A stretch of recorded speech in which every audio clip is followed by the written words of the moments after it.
ইন্টারনেটের একটি ভিডিওতে দাবি করা হয়েছে কোরআনে সরাসরি মিউজিক হারাম করা হয়নি।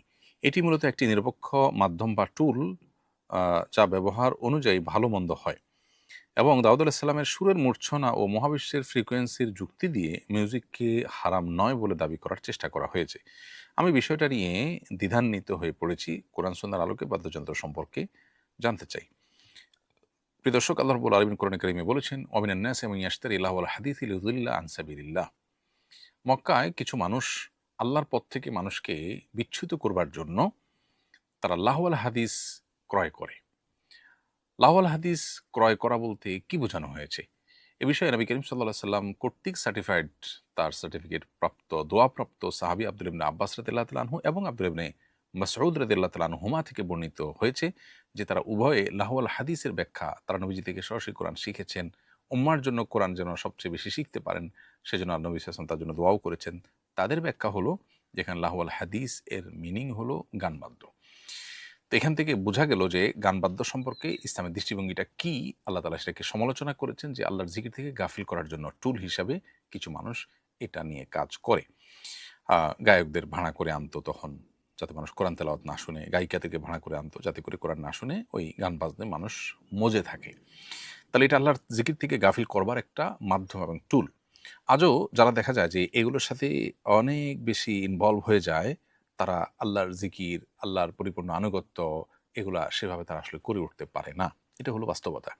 আবু মালিক আল-আশআরী রাদিয়াল্লাহু তাআলা থেকে বর্ণিত সহিহ বুখারীতে তালিক সূত্রে একটা হাদিস যেটা তিনি দৃঢ়তার সাথে উল্লেখ করেছেন।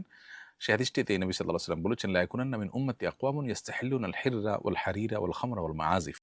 অর্থাৎ নবীজি বলেছেন, আমার উম্মতের মধ্যে এমন কিছু মানুষ আসবে যারা একটা সময় বিবাহ বহির্ভূত সম্পর্ক, এক্সট্রা ম্যারিটাল অ্যাফেয়ার্স যেটাকে বলে, যে বিবাহ বহির্ভূত সম্পর্ক, এটাকে তারা হালাল মনে করবে।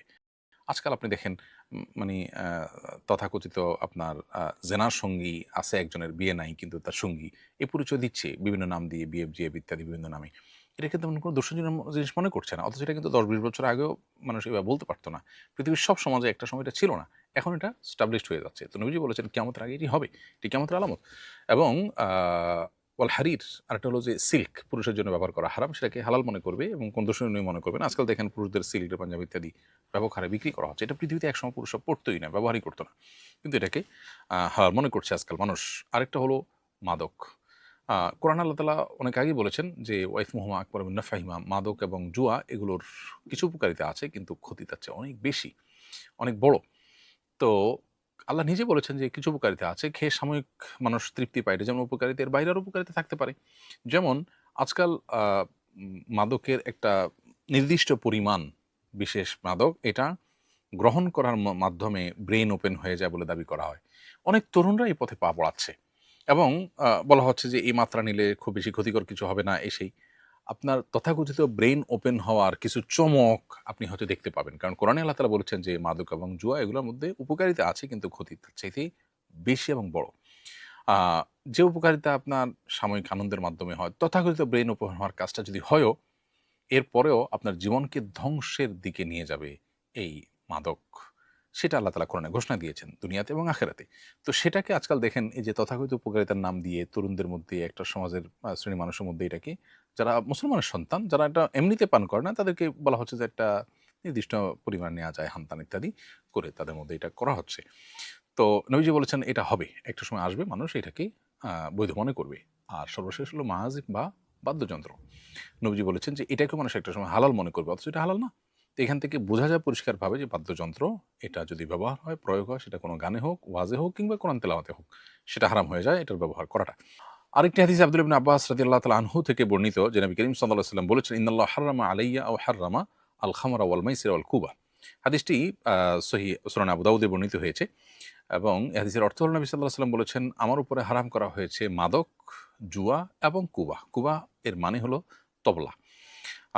তো এরকম আরো বিভিন্ন হাদিস পাওয়া যায় যে হাদিসগুলো থেকে পরিষ্কারভাবে বোঝা যায় যে আপনার বাদ্যযন্ত্র, গানবাদ্য এগুলোকে ইসলাম পরিষ্কারভাবে হারাম করেছে। এজন্য পৃথিবীতে এমন আলেম উল্লেখযোগ্য আপনি পাবেন না যে আলেম এ ব্যাপারে কোনো ভিন্ন মত পোষণ করেন।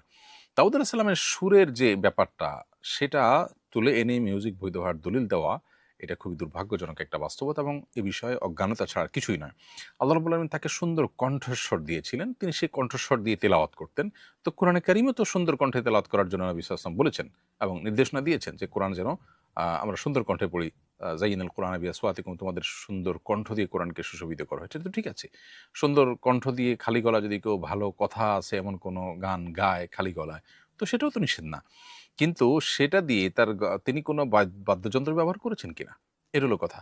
তার সুন্দর কণ্ঠের তেলাওয়াত দিয়ে কিভাবে মিউজিক বৈধ করা যায়? দ্বিতীয়ত কথা হলো, যদি বাদ্যযন্ত্রের ব্যবহার কথা আপনি প্রমাণ করতেও পারেন, তো সেক্ষেত্রে তার শরিয়া তো আপনার কাছে দলিলযোগ্য না। আপনার জন্য তো মুহাম্মদ সাল্লাল্লাহু আলাইহি ওয়াসাল্লামের শরিয়া দলিলযোগ্য। মুহাম্মদ সাল্লাল্লাহু আলাইহি ওয়াসাল্লাম কি করেছেন, কি করতে বলেছেন, কি করতে নিষেধ করেছেন সেটা আপনার দেখার বিষয়, কারণ আপনি তার উম্মত। আ আগের যুগের নবী রাসূলদের শরিয়া তো আমাদের জন্য লক্ষণীয় না, সেটা তো আরেকটা বিষয়।